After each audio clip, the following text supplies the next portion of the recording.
d'être ici. Donc, je voudrais déjà vous dire que je ne suis pas une spécialiste ni de CRISPR et ni du forçage génétique. Donc moi, je fais des recherches en biologie ici à l'Institut Jacques Monod, dans ce bâtiment, et je m'intéresse à l'évolution des espèces en étudiant le système drosophile, donc les mouches. Mais bon, j'ai quand même accepté cette présentation aujourd'hui parce que je me suis dit que c'était un sujet qui était vraiment important. C'est un sujet qui m'intéresse, donc... oui, pardon. Je lis la littérature à ce sujet, mais je ne suis pas du tout spécialiste, donc j'espère que je pourrai répondre à vos questions et qu'on pourra en discuter ensemble. Donc c'est vraiment pour vous donner un aperçu de ces deux techniques. Donc d'abord, on va parler de CRISPR. Donc CRISPR, c'est une nouvelle technologie. Donc, pour moi, l'article clé qui a vraiment déclenché les applications de CRISPR, il a été publié en 2012. Donc c'est une technique qui va permettre de couper l'ADN. Donc vous avez sûrement entendu parler des ciseaux moléculaires. On peut appeler ça des ciseaux, on peut montrer ça comme ça aussi. Donc ça va permettre de cibler une séquence très précise dans l'ADN. Par exemple TT, G, CC, on donne une séquence particulière. Et donc on peut choisir la séquence qu'on veut. Et ensuite, donc cette CRISPR est un système qui va permettre de couper l'ADN à cet endroit particulier. Donc ça permet de couper, ça permet aussi de recopier un morceau d'ADN à un endroit particulier et de le copier et de le coller à un endroit. Donc ça a l'air de rien comme ça, mais en fait ça a énormément d'applications et comme c'est un système qui marche chez toutes les espèces dans lesquelles ça a été testé actuellement, c'est vraiment, il y a plein d'applications potentielles. Alors CRISPR, donc ça veut dire Clustered Regulatory Interspace Short Palindromic Repeats. Donc c'est des séquences particulières qui avaient été trouvées dans des bactéries. Les chercheurs ne comprenaient pas très bien quel pouvait être le rôle de ces séquences. C'était des séquences répétées. Et donc il y a différents chercheurs qui se sont mis à les étudier pour essayer de vraiment comprendre quel pouvait être le rôle de ces séquences. Et on s'est rendu compte qu'en fait, c'était des séquences qui étaient impliquées dans l'immunité des bactéries. Donc c'est des séquences qui permettent aux bactéries de détecter des virus bactériens et de les détruire. Et donc on va avoir différents types de séquences qui vont reconnaître différents types de virus. Et donc ces petites séquences vont permettre la formation de molécules qui sont composées de deux parties. Une partie protéique, donc ici vous avez la protéine qu'on appelle Cas9, Cas9, et cette protéine va avoir en son sein un ARN guide, donc gRNA, donc un ARN guide qui va être aussi produit par le génome de la bactérie. Et au sein donc cette molécule d'ARN va se replier au sein de la protéine Cas9, et il y a une région particulière de la séquence de cet ARN guide qui va correspondre à la séquence qui va être ciblée par le complexe CRISPR-Cas9. Et donc cette séquence particulière du guide RNA, si elle existe dans une séquence d'ADN normale, et en fait la protéine Cas9 avec ce guide RNA va couper l'ADN à l'endroit de cette séquence de cet ARN guide. Donc vous savez qu'il y a déjà en fait d'autres moyens de couper de l'ADN. Donc il y a eu les enzymes de restriction qui vont couper un site bien précis. Donc on a différents panels d'enzymes de restriction. Donc nous au laboratoire, on a EcoR1 ou d'autres enzymes qu'on va utiliser pour couper toujours à un endroit bien particulier. Il y a aussi des nucléases à doigts de zinc qui ont été identifiées. Donc là c'est des protéines qui ont des doigts avec des atomes de zinc particuliers qui vont pouvoir aussi reconnaître certaines séquences dans l'ADN.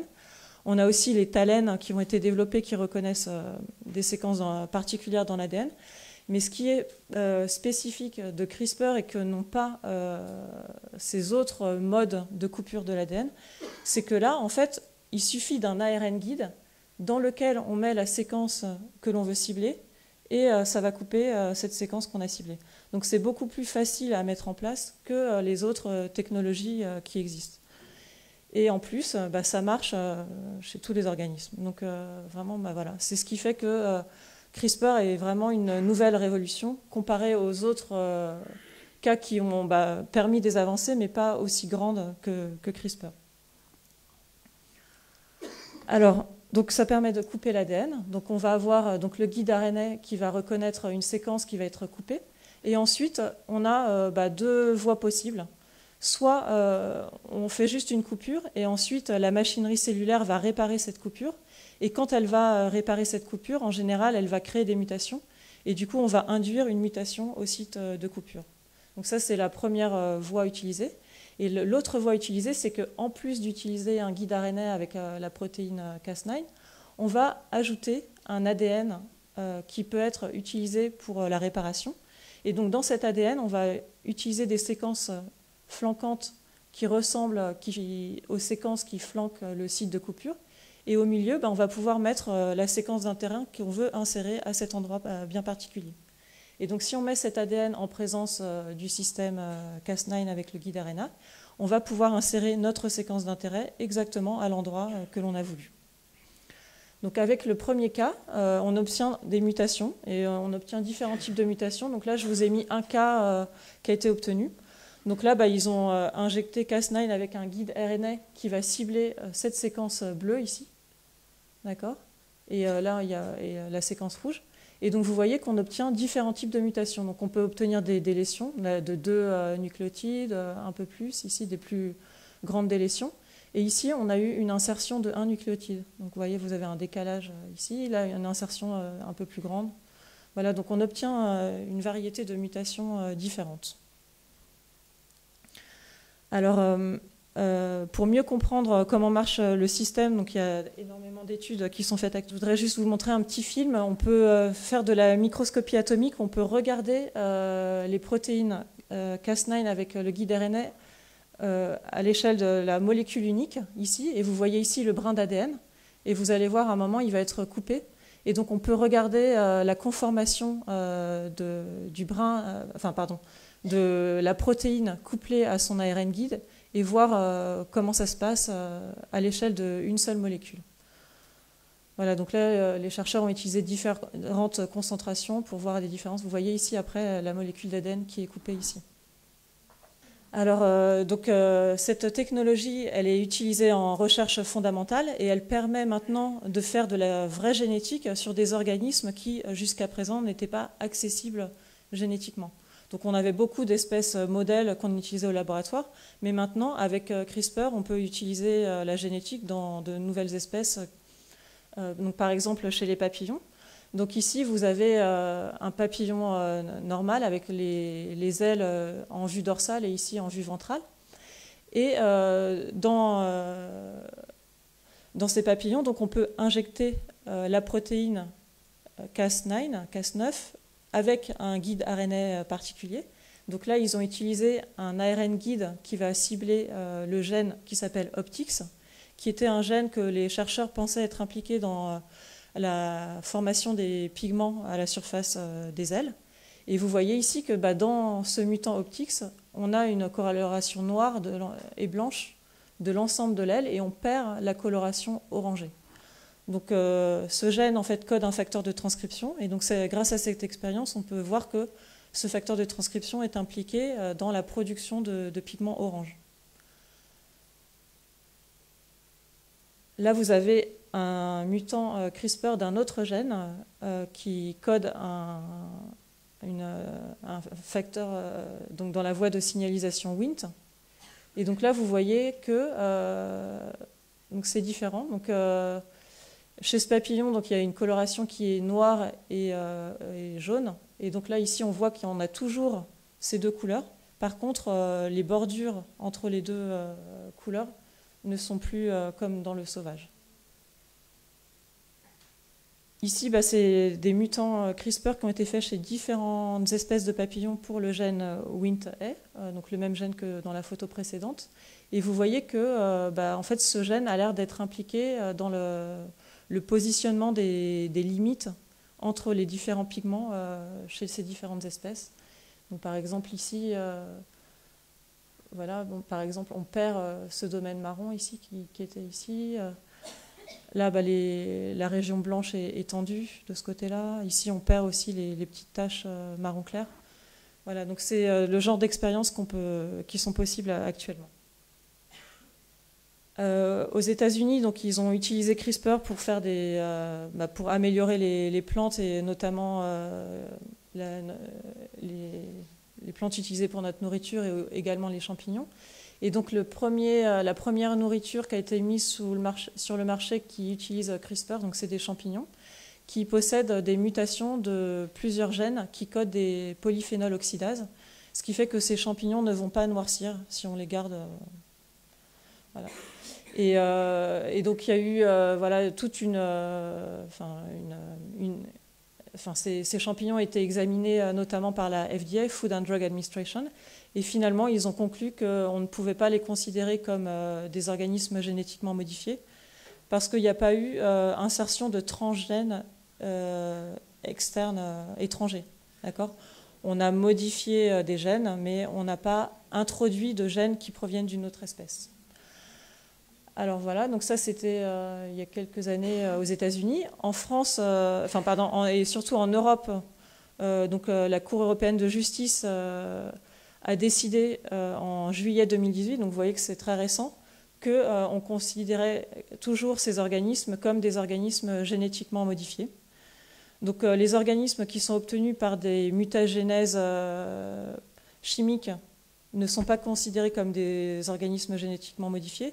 Par contre, tous les autres qui ont été faits et produits par différentes techniques, de différentes biotechnologies, sont considérés actuellement comme des organismes génétiquement modifiés. Donc je dirais que ce cas CRISPR, c'est vrai que c'est différent des anciens OGM qu'on avait, où on avait introduction d'un gène exogène. Donc la question se pose vraiment de est-ce qu'il faut les inclure ou pas dans les organismes génétiquement modifiés. Et aussi, c'est que dans la réglementation actuelle, on est soit OGM, soit pas OGM. En fait, là, c'est intermédiaire, donc c'est difficile de le mettre dans une case parce que c'est un cas qui n'existait pas auparavant. Alors, la recherche continue et comme je vous ai dit, CRISPR, ça marche chez toutes les espèces. Donc aujourd'hui, il y a de nombreux gènes qui ont été mutés pour essayer d'améliorer certaines variétés. Donc là, dans un article de revue récent, vous voyez que c'est surtout chez le riz, il y a 34 gènes qui ont été modifiés jusqu'à présent dans le riz via CRISPR. Mais vous voyez qu'il y a de nombreuses espèces chez lesquelles CRISPR a été utilisé pour introduire un trait d'intérêt en agronomie. Donc les traits d'intérêt, ça va être des résistances à des pathogènes, par exemple, ou ça peut être améliorer la conteneur en huile de certains produits, ou voilà, enfin ça va être différentes applications. CRISPR est aussi utilisé en médecine. Donc une des applications qui est en train de se développer, donc c'est d'essayer de voir si, chez les cochons par exemple. Et donc on parle beaucoup d'utiliser les cochons pour fabriquer des organes qui peuvent être utilisés ensuite chez l'homme. Mais un gros problème avec le cochon, c'est qu'il y a de nombreux rétrovirus endogènes chez les cochons qui peuvent infecter les cellules humaines. Et donc ça pose de gros problèmes. Et il y a 62 séquences différentes situées à différents endroits du génome du porc qui codent ces rétrovirus. Et CRISPR permet d'inactiver plusieurs gènes à la fois. Et donc ça a été fait en 2017. On a pu créer des cochons qui ont tous ces rétrovirus, toutes ces séquences rétrovirales qui ont été éliminées. Et donc ces cochons ont été produits par transfert de noyaux de cellules somatiques. Et voilà, donc ces cochons. Donc maintenant, ces cochons existent et vont être testés pour voir s'ils peuvent être utilisés à des fins thérapeutiques. On a aussi des utilisations cliniques de CRISPR directement chez l'homme. Alors, il y a deux types d'approches différentes. Il y a des approches in vivo et des approches ex vivo. Donc, les approches in vivo, là, on va essayer de modifier directement les gènes qui sont présents dans les cellules de l'organisme, les cellules du patient. Actuellement, il y a des recherches qui sont en phase 1, donc testées directement sur des maladies de la rétine chez des personnes qui sont aveugles. Et on pense qu'en modifiant un gène via CRISPR au niveau de la rétine, si on arrive à restaurer même 10% des cellules de la rétine avec cette mutation, d'introduire cette mutation dans seulement 10% des cellules de la rétine, ça peut permettre de retrouver la vue. Donc voilà, donc c'est une des applications potentielles qui est en ce moment développée. Et on a aussi des approches ex vivo, où là, certaines cellules vont être extraites du patient. Les gènes contenus dans ces cellules vont être modifiés au laboratoire et ensuite, on va réinjecter ces cellules dans le patient. Donc ça peut marcher que pour certaines cellules qu'on peut extraire et remettre. Donc, par exemple, les cellules hématopoïétiques, les cellules sanguines. Et donc actuellement, il y a des tests en cours pour extraire les cellules, les globules rouges par exemple, pour résoudre les mutations liées à l'anémie falciforme par exemple. Donc CRISPR, donc ça a vraiment beaucoup d'applications, que ce soit en recherche fondamentale ou appliquée. Et ici, je voulais vous montrer quelques exemples. Et je pense que c'est bien quand on enseigne de montrer l'intérêt de la recherche fondamentale. Donc CRISPR, donc ça a été un système qui a été identifié grâce à des chercheurs qui s'intéressaient à des bactéries, à des séquences répétées dans des bactéries. Ils essaient de comprendre à quoi servent ces séquences, pourquoi on trouve ces séquences. Donc au début, il n'y avait pas de questionnement appliqué. C'était vraiment à quoi pourraient servir ces séquences. Et ensuite, une fois que le système a été découvert, qu'on a vu que in vitro, on pouvait produire la protéine Cas9, le guide RNA, et que ça suffisait pour couper de l'ADN, il y a eu énormément de recherches pour transformer ce système qui marche in vitro en un système qui peut marcher in vivo dans des cellules et ensuite au sein des organismes. Et donc donc cette tradition de faire de la recherche fondamentale et ensuite de l'utiliser pour des différentes applications existe depuis longtemps. Donc un autre exemple, c'est l'étude des bactéries thermophiles qui vivent dans les sources chaudes, qui a permis le développement de la TAC polymérase, qui permet d'amplifier de l'ADN à des températures élevées et qui permet ainsi qui est utilisé actuellement dans tous les laboratoires de biologie moléculaire pour amplifier de l'ADN. Ensuite, on a c'est aussi grâce aux bactéries qu'on a pu identifier les enzymes de restriction qui permettent de couper l'ADN. Et c'est en étudiant des méduses qu'on a pu voir qu'il y avait des protéines qui étaient directement fluorescentes. Alors qu'avant, les composés fluorescents, c'était des composés chimiques qui étaient très difficiles à fabriquer. Et depuis ces études sur les méduses, on a pu voir qu'il y avait certaines protéines qui pouvaient être fabriquées, qui pouvaient être fluorescentes. Et ça a eu beaucoup d'applications également. Donc les premières applications, c'était des applications in vitro. Et là, les protéines fluorescentes et CRISPR, on peut directement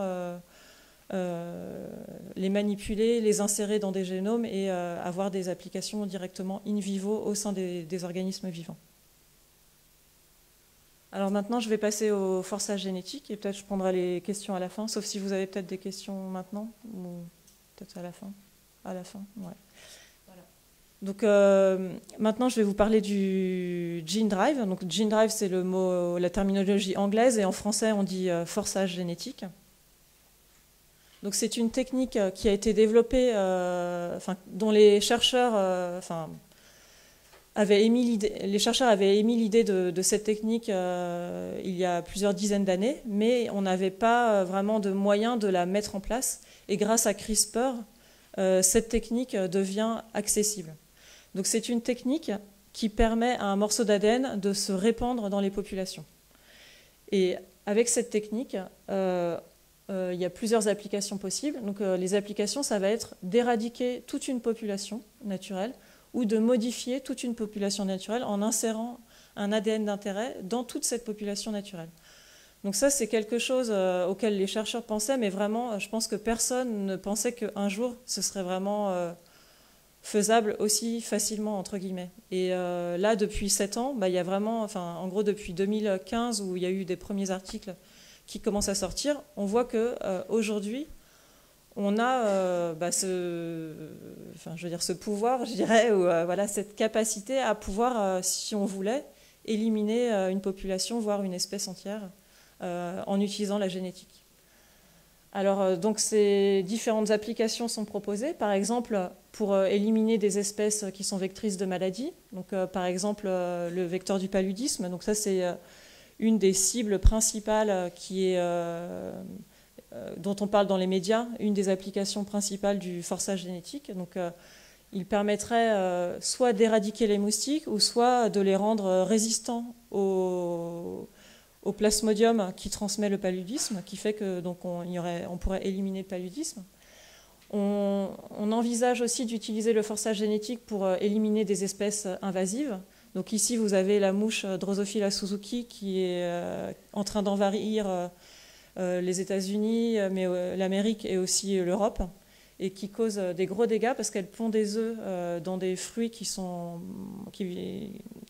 pas pourris, alors que d'habitude les drosophiles pondent des œufs dans les fruits pourris, et donc ça accélère le pourrissement des fruits, et donc ça cause des gros dégâts. Après, d'autres personnes ont parlé d'utiliser le forçage génétique pour insérer un gène de sensibilité aux herbicides qui permettrait de rendre des mauvaises herbes résistantes sensibles à des herbicides alors qu'elles étaient devenues résistantes. On en parle aussi pour éliminer par exemple les populations de rongeurs qui vont manger les œufs d'espèces en voie de disparition, d'espèces en danger, endémiques par exemple en Nouvelle-Zélande ou en Australie. Donc ça peut aussi avoir des applications en biologie de la conservation. Donc c'est une technique qui actuellement est réservée aux laboratoires. Il y a quelques essais maintenant qui sont faits en Italie dans des grandes cages, mais c'est tout. Pour l'instant, elle n'a pas été utilisée dans la nature. Donc c'est vraiment une technique, je veux dire, qui commence à poindre, d'accord ? Donc les premiers articles sur le forçage génétique sont parus en 2015. Donc vous voyez que c'est très récent.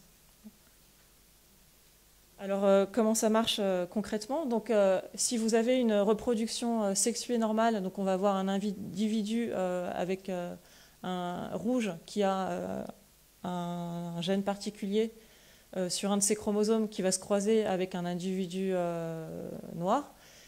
En fait, à chaque génération, on ne transmet que la moitié de son patrimoine, d'accord ? Donc il y a la méiose, et à la suite de la méiose, chaque gamète va avoir que la moitié du patrimoine génétique du parent.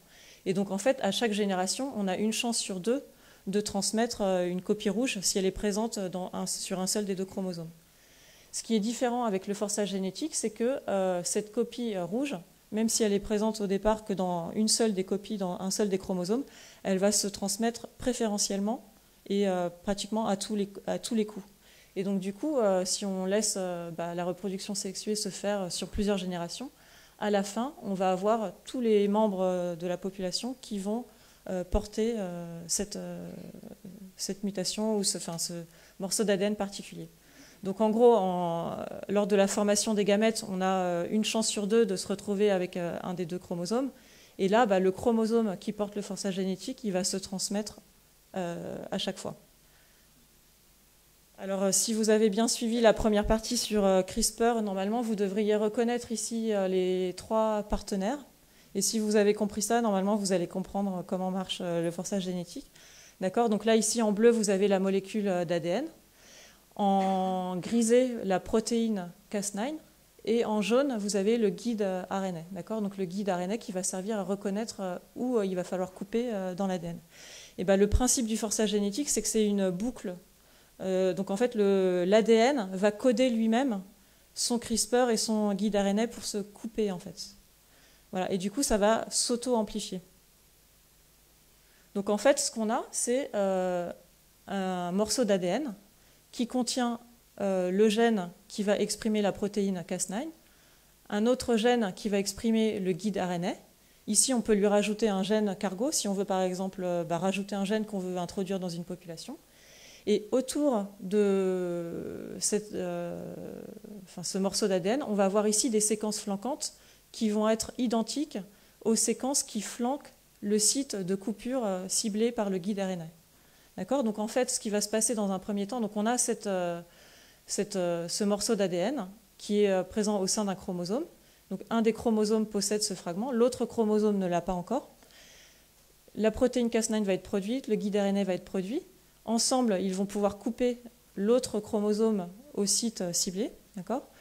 Comme il y a coupure de l'ADN, la machinerie cellulaire va être activée pour réparer cette coupure de l'ADN. Et pour réparer cet ADN, elle va utiliser ici ce fragment d'ADN comme matrice pour faire la réparation. Donc ça va être utilisé comme matrice parce qu'il y a des séquences flanquantes ici qui ressemblent aux séquences qui flanquent le site de coupure.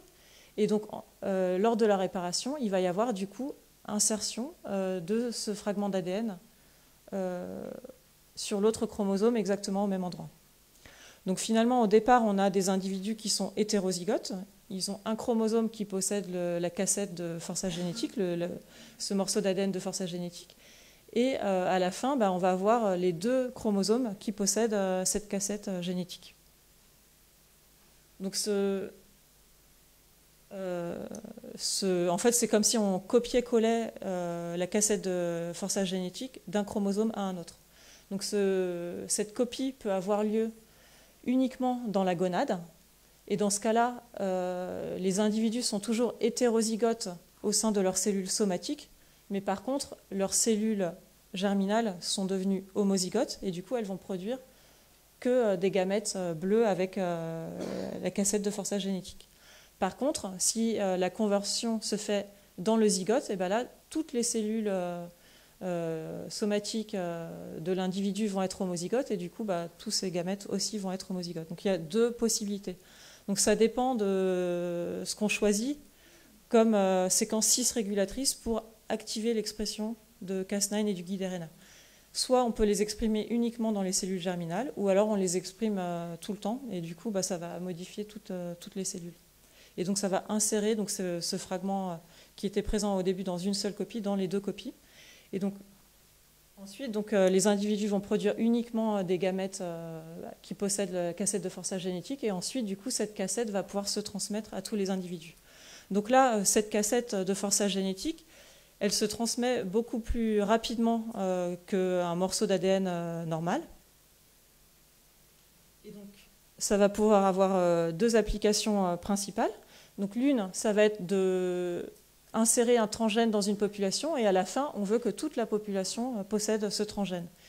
Et en fait, c'est une technique qui est assez simple, parce qu'il suffit de relâcher dans la nature quelques individus, une dizaine, voire une centaine d'individus, si on travaille par exemple avec des moustiques. Et après, la nature va faire le travail, les croisements vont se faire, et petit à petit, au fil des générations, on va augmenter. Et en moins d'une dizaine de générations, les modèles montrent que toute la population va pouvoir avoir le transgène qu'on avait mis au départ dans seulement quelques individus.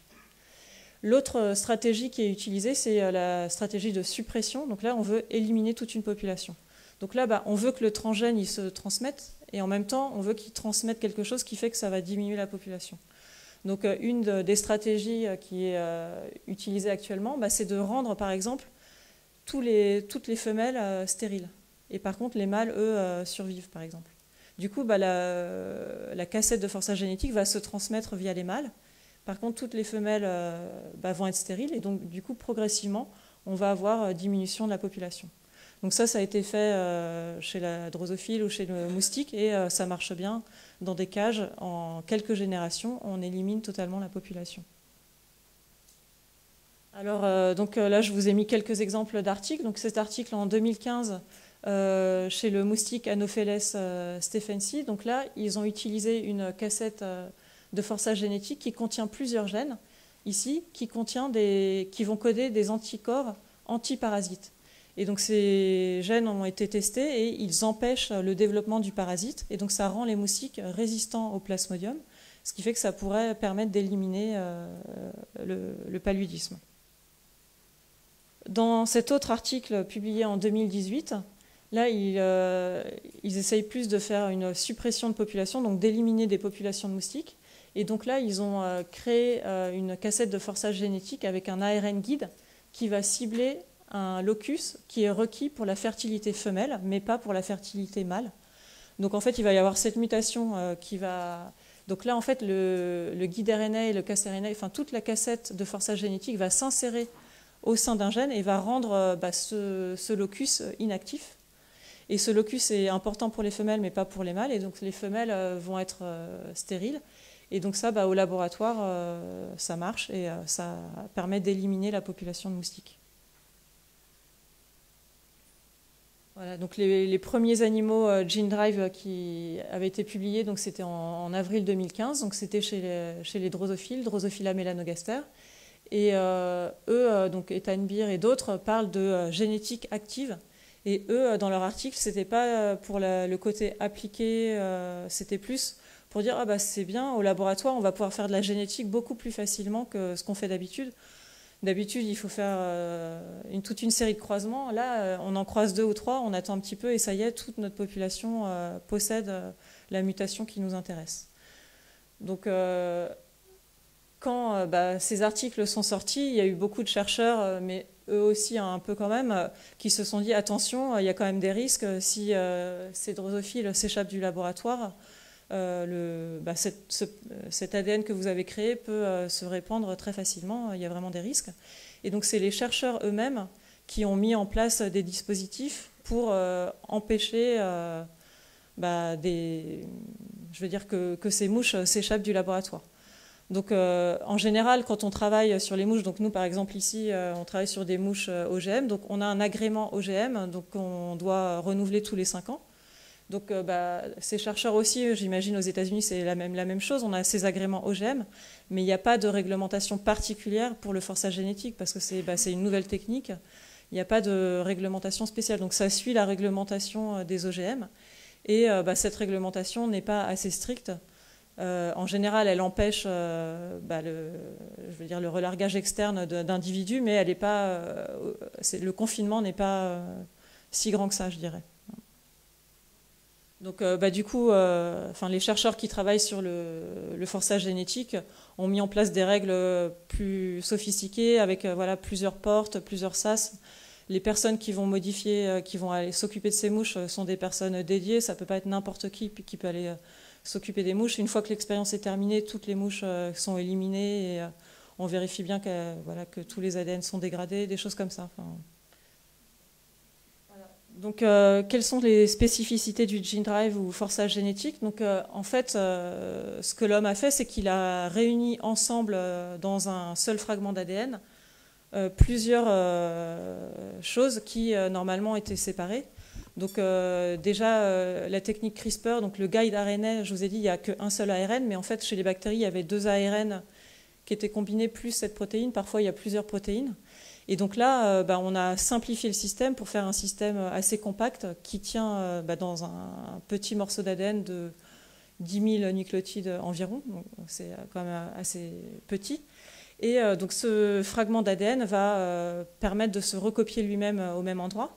Et donc ça va manipuler les 3 piliers de l'évolution. Donc la mutation n'apparaît plus n'importe où, elle va apparaître exactement là où on a dit qu'elle apparaîtrait. Donc via cette insertion de ce fragment d'ADN. Il y a un biais de la transmission parce que ce fragment d'ADN va se transmettre dans tous les gamètes et du coup dans tous les descendants. Et donc il y a aussi ceci va aussi affecter la sélection parce que normalement des séquences d'ADN qui vont être délétères ou qui vont impliquer des stérilités vont disparaître au fil du temps via l'évolution. Mais ici, vu qu'on a un biais de transmission, cela peut permettre de répandre dans des populations des allèles qui sont toutefois néfastes pour les organismes. C'est une biotechnologie, donc certains disent que c'est une biotechnologie comme les autres, que c'est normal d'avoir peur devant une nouvelle biotechnologie. Moi, je dirais que quand même, il ne faut pas toujours dire que tout est pareil que ce qu'on a eu avant, on ne sait jamais, il faut garder l'esprit ouvert et pour moi, cette nouvelle technique est quand même potentiellement peut-être plus puissante et plus dangereuse.